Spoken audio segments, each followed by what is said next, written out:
I'm at the point in my life where I'd rather not live than live how I've been living.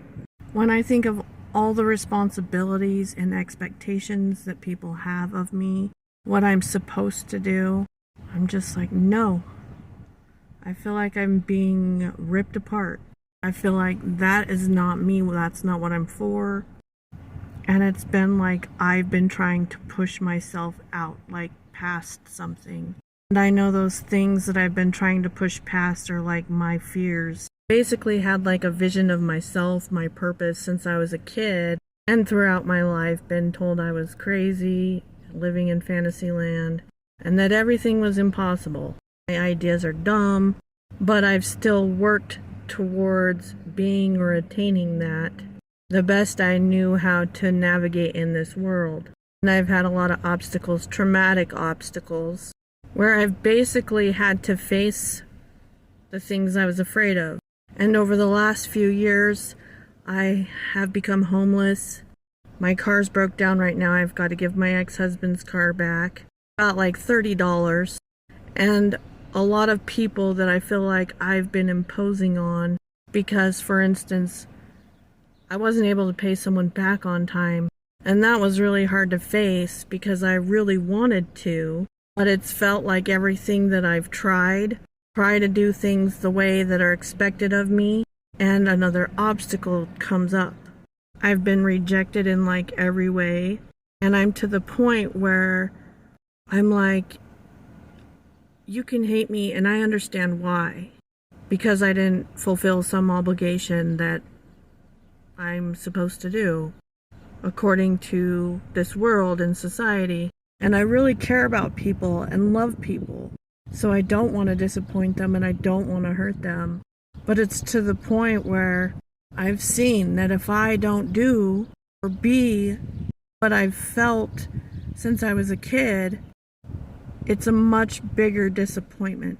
It's more important than all my obligations.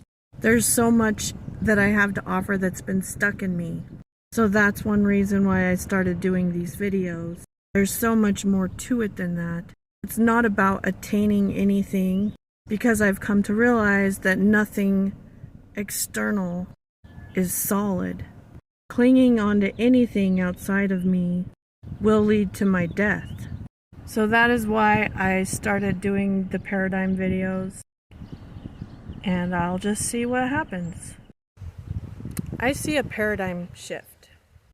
I have information and understandings that just come to me, and sometimes I have a hard time putting it into words.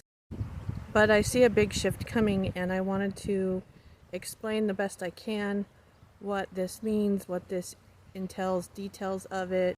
For those of you who do not know, a paradigm is our worldview. So it's like how we understand and what we believe reality to be, to operate as, the underlying beliefs we believe to be true. Now we see small paradigm shifts, for instance, like the introduction of technology, that you can talk to someone on a cell phone, for instance. That would have been crazy before it was invented. Now it's just an understanding that we have. But I see like a massive shift. So I want to give details and explain what I'm seeing, what I'm understanding. I'm sure more will come as I do these videos. I'm going to use this example of when the Earth was believed to be flat. So back in the day, generally it was accepted that it was flat. I'm going to say that that was actual.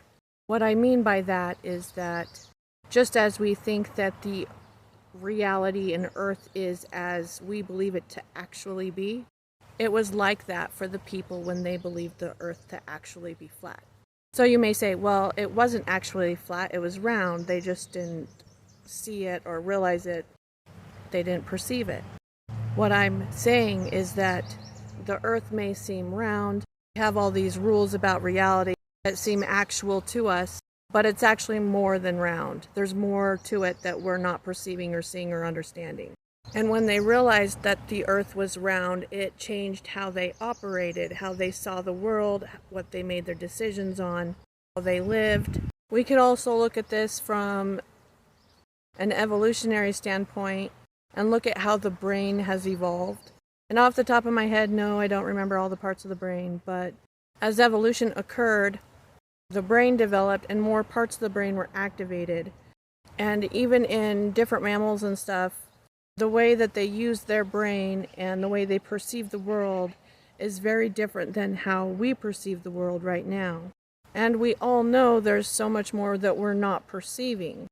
And we know that because of technology being able to detect that there's more that we're not perceiving. But before we were able to detect it, there was more that we weren't perceiving and we weren't even aware of.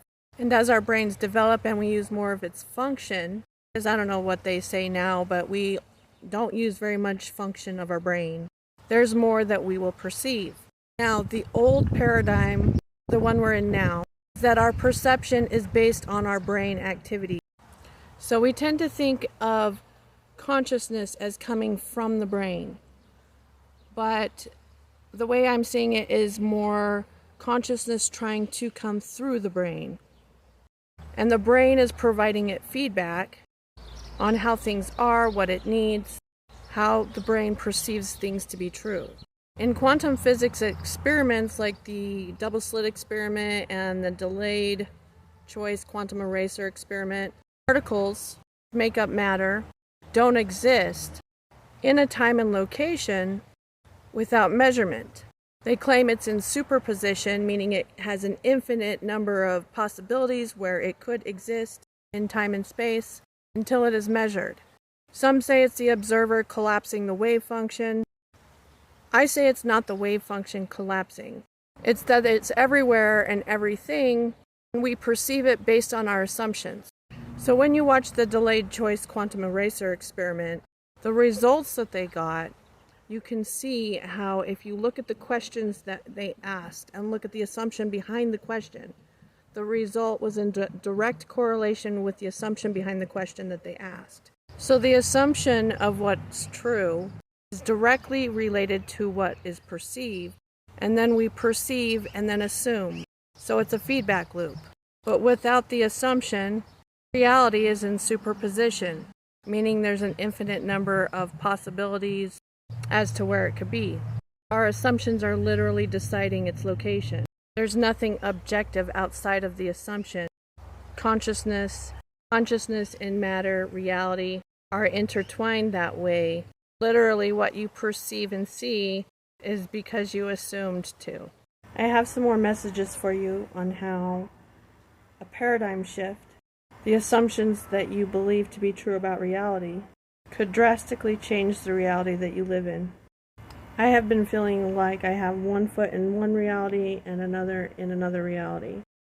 It's been difficult for me to even be able to record this video because I've been in this battle with my mind over what I did believe to be true and what I now understand, and being able to assume or actually believe what I understand to be true.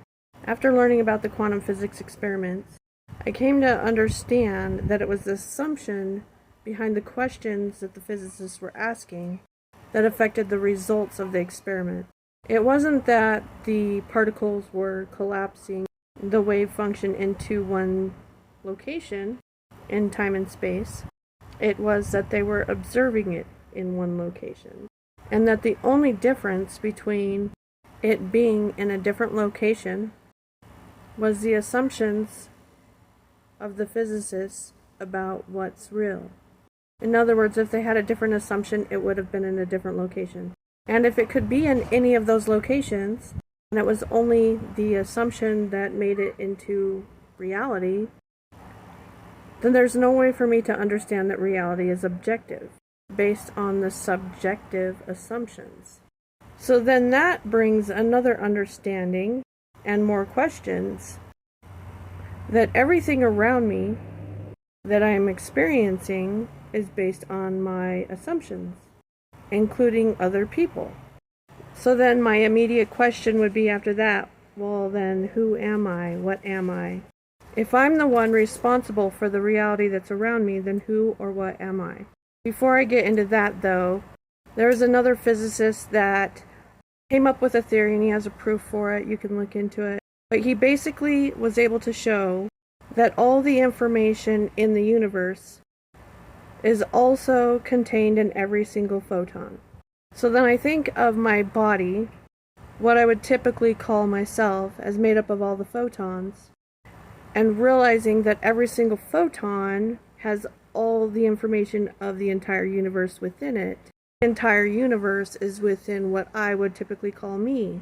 We also know that every photon in the universe communicates non-locally.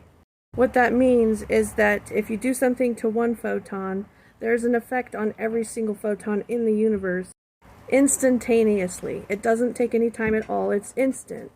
So, I realized that anything that I do to any photon affects the entire universe. More about this paradigm shift. So if you study nature, you'll notice that things in nature are fractal patterns. And just look up fractal patterns if you want to know more about it. But basically, you will have a fractal pattern, and if you look at the smaller parts of the pattern, you find the pattern within the pattern. The smaller you go, it just keeps going on forever. And you can go smaller and smaller, and then you can go bigger and bigger. And basically, if you look throughout the universe and in things in nature, things are made up from these fractal patterns. You see them everywhere. And as I started to learn this stuff and I paid attention, I started to notice that the fractal patterns also happen with events in our world. So what I was noticing is that world events that I'm aware of, I'm also aware of the same pattern in the people around me, and then I was able to find the pattern within my thinking or my beliefs. It's just every aspect of my life I can find the same pattern. And then also that these patterns were based on my assumptions of reality. So I have assumptions and beliefs about reality, and it's a habitual pattern. That pattern is then shown to me by what I think is real through my external reality. And I realized that every single thing that I think, believe, and assume affects what I consider to be real. And then every real thing is also communicating with the rest of the entire universe and everything that is reality. Communicating instantaneously.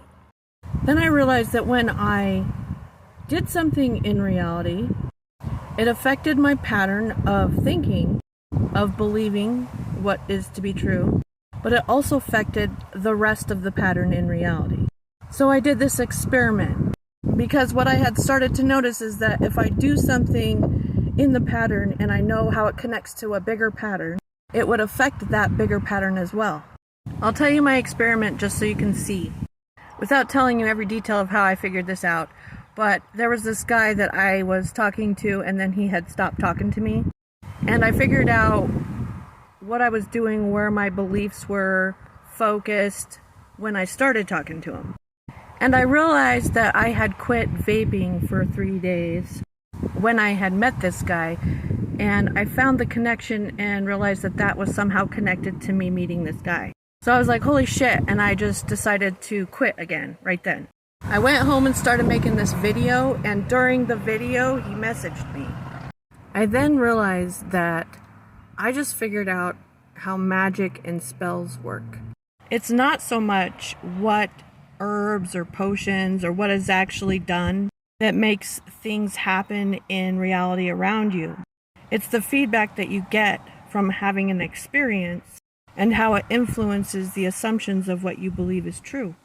There are habitual patterns, and there have been people that have stumbled upon what those are and made the connections, and they don't realize that that's what they have done necessarily, because there's different stories about how they came across certain potion spells. If you do this, this will happen. But it's a pattern that affects the entire universe as we see it and experience it. Indra's net in Vedic philosophy is a good way to understand this. He has a net of jewels at each vertex, and they reflect all the information to each other. So every photon contains the universe and it reflects the entire universe to every photon. It's all connected. So if something happens or one of the jewels is influenced in a certain way, it influences all of them. It is seen in all of them and reflected in all of them. So then this takes me back. If the entire universe is reflected in every part of me, in me, why am I limiting who I am to a body and then thinking that there's things outside of me? Who or what am I? So if my body is made up of photons that are in the location that they're at because of the beliefs and assumptions that I have, mostly of which I'm unaware of, organized in fractal patterns, and every photon contains all the information of the universe, the DNA of the universe within it, and every photon in the universe communicates with each other instantaneously. Why has there been a defining line of this body between me and other, when other, the external, is the same fractal pattern that I am defining myself with? There came a point when I realized what they've said about us being one, that I am it all. I am everyone, everything, and everything that can be conceived. I am nothing, because there isn't something outside of myself.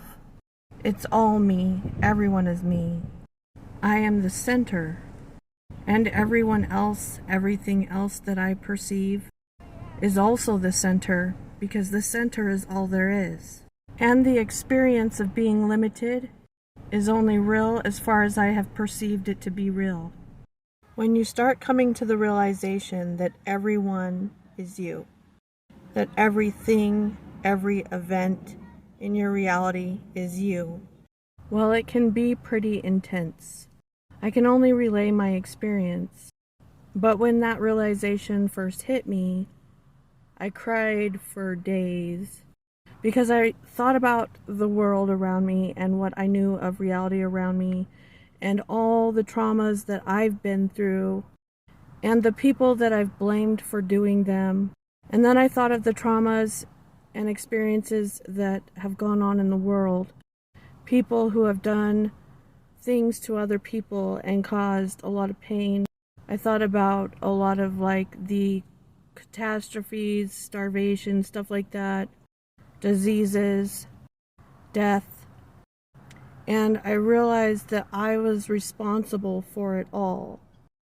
And it's like I had compassion for the people that experienced pain, but then I felt shame for my judgment against those who I believe to be perpetrators towards me and others. And I felt shame for being them, shame for judging them, shame for perceiving the world in that way. And the only way through it was to love other and myself, because they are one and the same.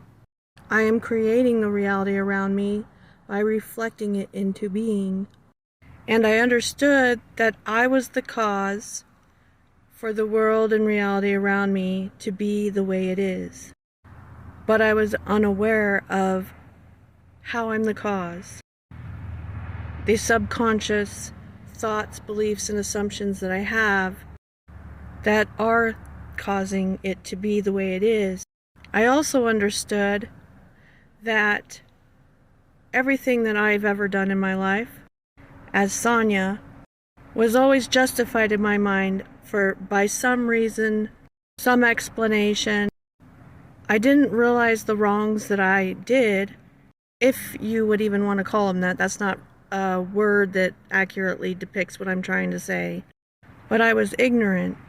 I also realized that people that hurt people, that destroy the earth, are also ignorant. Even if they have a conceptual understanding of what they're doing, they don't understand what they're doing because they don't know who they are and what is really driving them. As I'm feeling all this pain from feeling like I'm the person that suffers and the person that caused the suffering It reminded me of Jesus, and it gave me like a whole new take on the story in the Bible about Jesus suffering for the sins of the world. But then it also gave me a whole new understanding of his innocence. How can you be guilty of something that you don't know you're doing? And you can say, well, they did know what they were doing.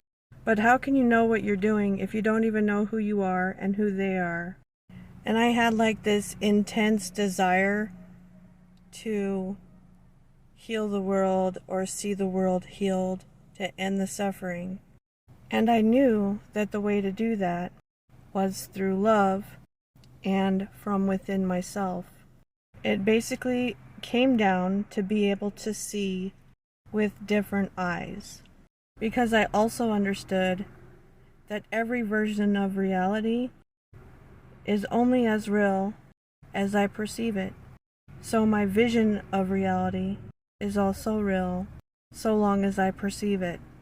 So I've got all these habitual thought patterns, beliefs, assumptions that I've been going through, and it's a pretty hellish experience, but also very enlightening. I've never seen or felt the way I do, never understood people the way I do. I feel both deep pain and deep love. And my life has basically been falling apart as I knew it, like in every way. But then I've also gotten opportunities that I used to only dream of.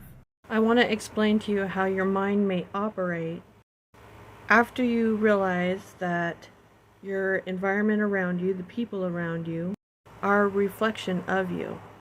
First off, you'll start seeing connections and synchronicities like crazy. Because what's happening is, say you have a situation that comes up in your life and maybe you don't like this situation. You don't like what someone's doing, okay? Maybe you even get mad or upset or you feel hurt. In your mind, you start questioning, why am I doing this? This person is me, showing me something in me. What is it showing me? Why am I doing this? And you might be judging this person, and then you may have shame come up for judging them because you realize that they are you and you're creating a reality of them. Because there is also another reality where they are not the person doing the things they're doing and what you're experiencing. But you are subconsciously choosing that experience. And depending on how severe it is, it can bring up a lot of hard emotions. It can make you feel crazy. But it can also help you cope with what's going on as well, if you can understand what they are going through. Because the more you pay attention and the more you ask the questions, you see yourself in them. And this can apply for other situations too. Like, for instance, if someone comes into my life that is closer to me or going to be closer to me, it's like I really pay attention, dig deep, examine them to find out more about myself. And for me, it freaks a lot of people out.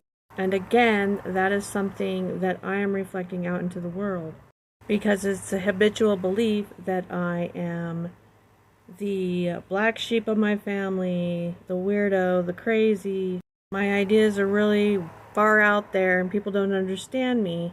Again, habitual beliefs about being judged by an other and cast out. So then I subconsciously create situations where I am. But if I can recognize the subconscious pattern, it brings me closer to realizing who I am. There is no other to blame, but it can be hard. Again, it doesn't have to be, but I have plenty of proof in my life of how hard it is. Again, this is my subconscious that I am unraveling. So what would a massive paradigm shift look like, be like? How would reality change? I've had this vision of a way of living in the world since I was a little kid. and it was influenced by the religion that I was raised in. But I don't belong to any religion because I saw something beneath them. But this is where I first started developing my idea of what this would look like. And I was raised Mormon or LDS, in case anyone was wondering. I want to give you an analogy to help you understand. So if you think of evolution, think of a human heart.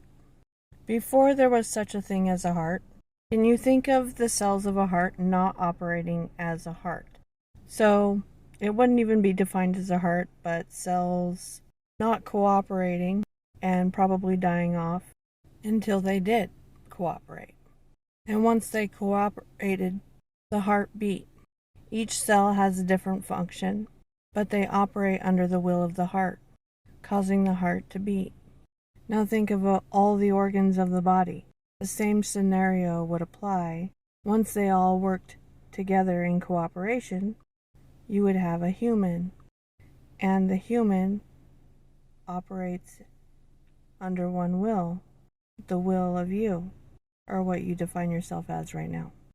So right now we could say that we may see reality, the people around us, the world around us, as cells that are not cooperating. But they do when consciousness realizes it's not just the cell, it's not just one human, and that it is everything and everyone around it. It will beat like a heart. And I'll get into this detail more later, but it already is.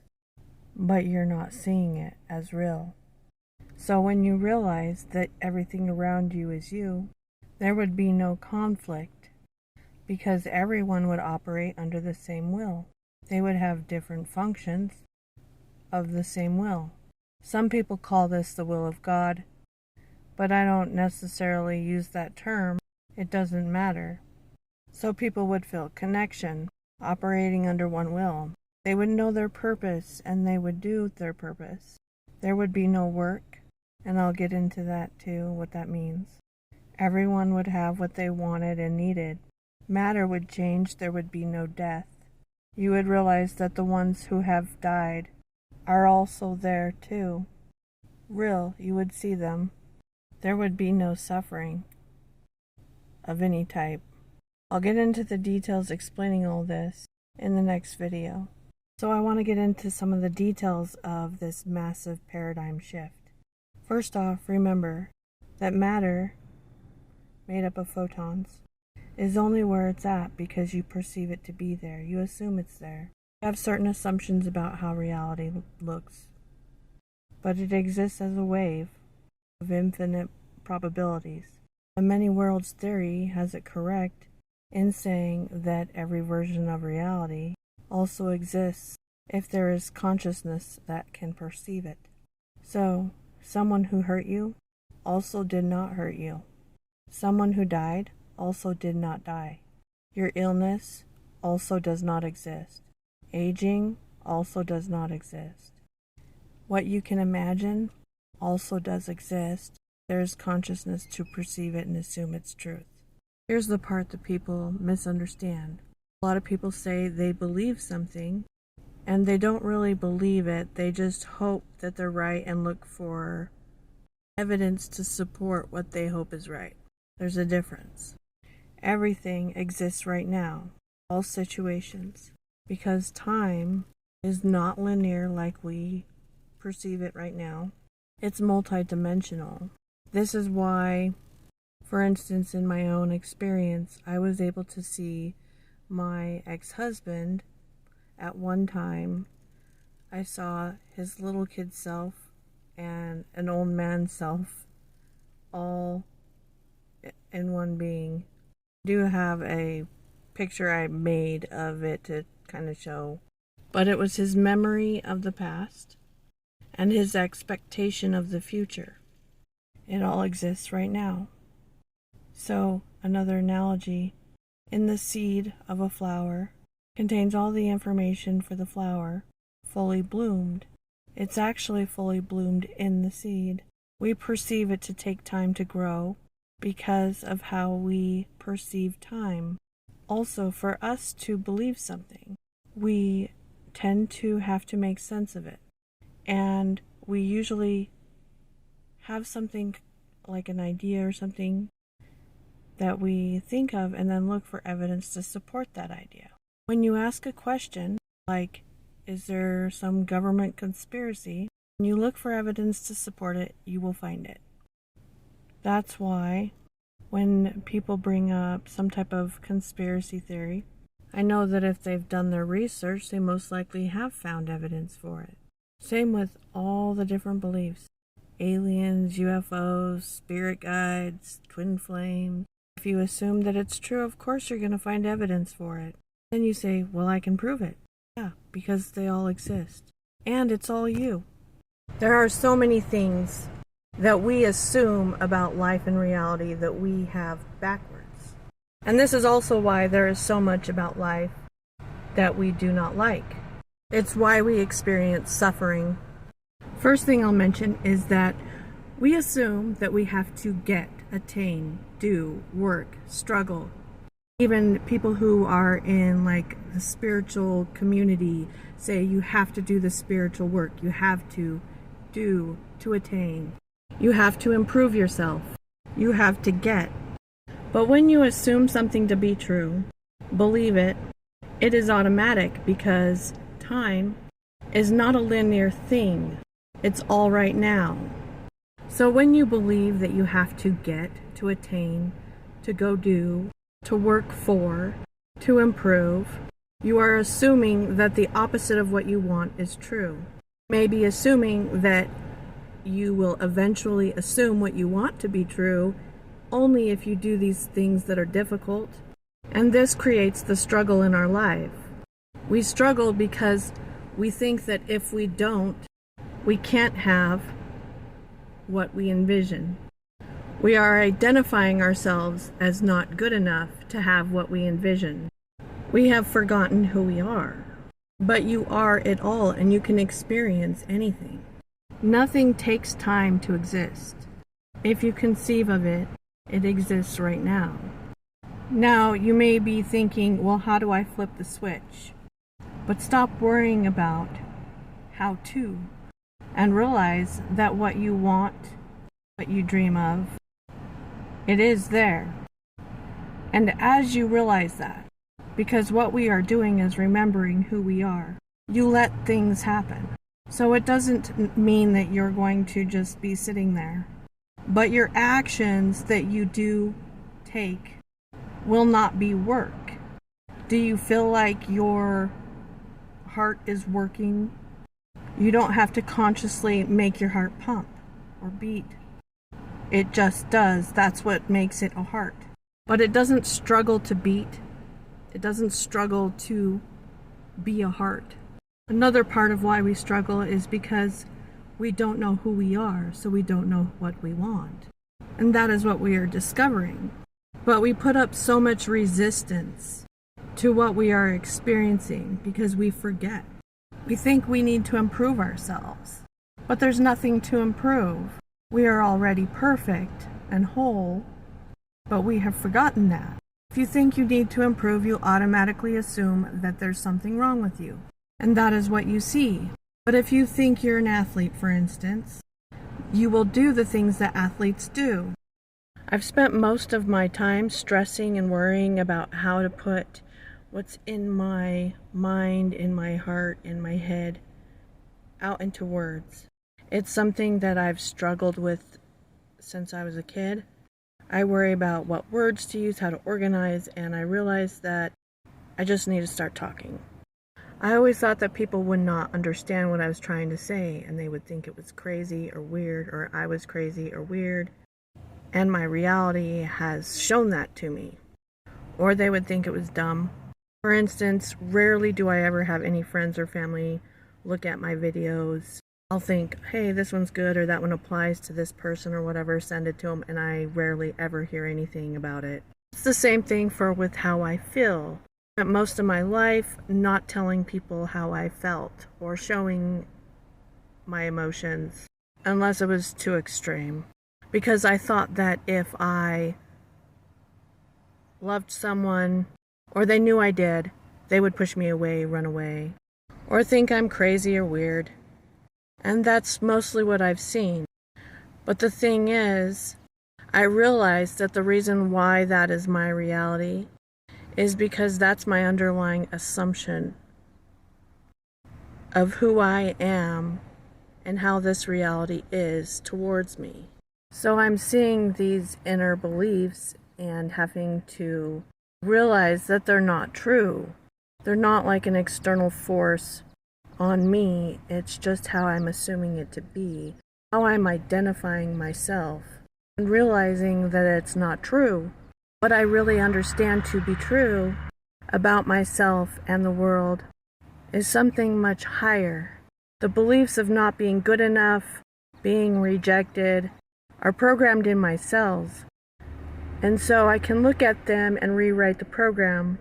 I change that lens that I see myself through. The physical reality around me, the way people see me, will also be changed. But it's not about doing it for the change, because doing it for the change is also assuming that it's not true.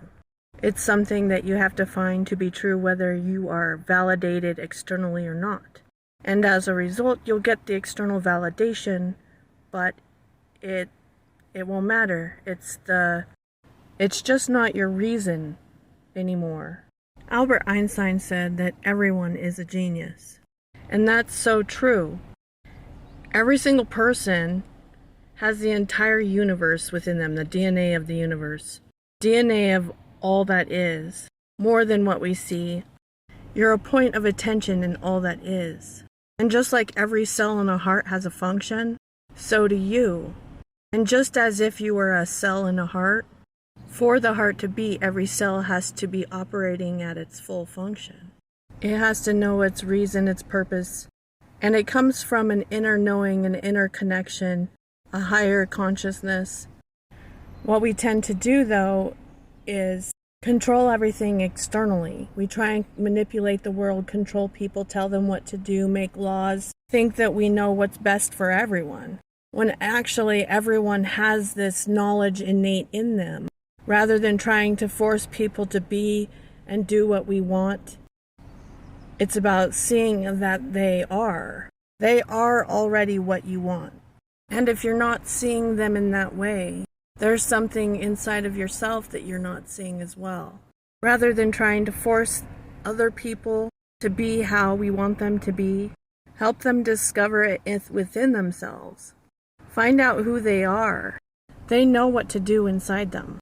When you see others as an undiscovered part of yourself, you'll be less judgmental about them and be more curious as to what they are, what the purpose is for them in your reality.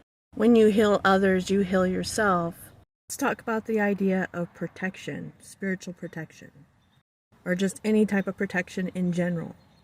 What or who are you protecting yourself from? If you are all that is, and everything that is you, are you protecting yourself from yourself? The idea of protection assumes that you are weak, something that can be harmed and destroyed, and that there is an enemy that can destroy you. Our reality is based on our assumptions, what we assume to be true. So when someone says, but I've been attacked, I've been spiritually attacked, or that person's an energy vampire, such and such, it wouldn't be the case if you knew who you were. The you that feels like it needs protecting is the ego. The ego dies because it is an illusion. That's why Jesus in the Bible said that those who try and save their life shall lose it. Protection is a fear-based concept. Love casts out all fear. And for those of you who believe in God, God is love. You are love. That is who you really are. So using the term protection or needing to protect is assuming a reality that there is an enemy against you or other people. When you start realizing that everyone and everything is you, it gets harder to hate, despise, hold grudges against other people. And when you remove that fear-based perception of an enemy, you have a better understanding or an inner knowing that you're more connected to on how to act in a certain situation, but the way you act would be based on love. Love for anyone involved. For those of you who are worried about negative energies or demons, I'll just share an experience that I had. There was one time when this person was telling me that they were God and telling me I had to obey them. And on this person, I could see what looked like a demon, what you typically see drawings of demons, but it was made of light. Some of you may call this like possession, but in that moment that this was happening, and I was told that, I actually was confused. Conversation with myself was, what are you talking about? I am God. There is no one that I obey. And I didn't see it as anything less than me or more than me, because I also knew it was me and there was power and purpose in what I was seeing. Have I responded like this in every situation in my life? No, absolutely not. But realize who you are.